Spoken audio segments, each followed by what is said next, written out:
On page 124 of the textbook, we find problem number 30. At t seconds after liftoff, the height of a rocket is 3t squared feet. How fast is the rocket climbing at 10 seconds after liftoff? How fast at exactly 10 seconds? It's asking me for an instantaneous rate of change. So, another way to think about instantaneous rate of change is the derivative. I'm looking for the derivative of this function, which I will call f of t, at 10 seconds. So I'm looking for f prime of 10.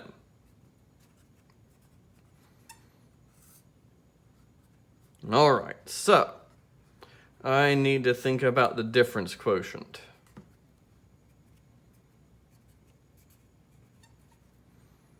All right, so 10 plus h goes in for t.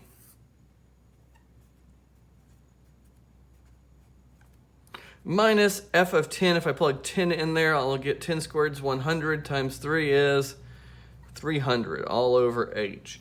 And here I have this limit statement right now in the form of a 0 over 0. I have to try to cancel off that h on the bottom before I can evaluate the limit.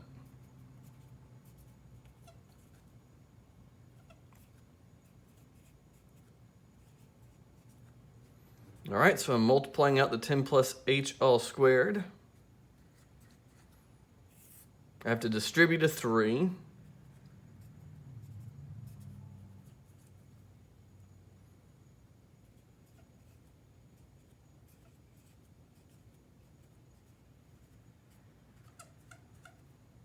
Still all over h, and here's an important moment, 300 minus 300.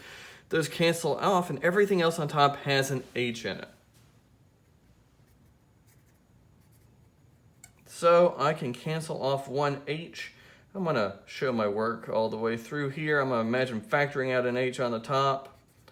And I can cancel that h out, leaving me with a limit as h approaches 0 of 60 plus h, which as h goes to 0 is just the number 60.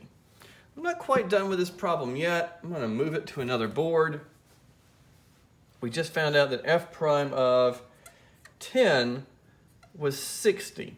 But I feel like something's missing from this problem. This problem came with a lot of context.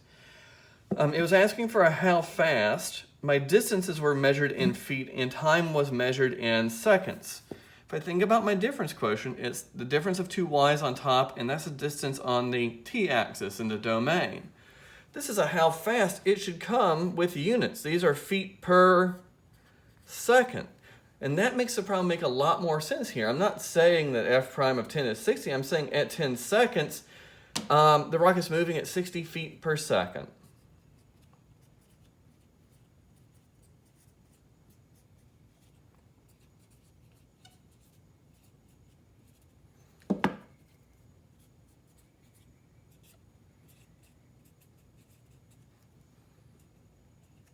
All right.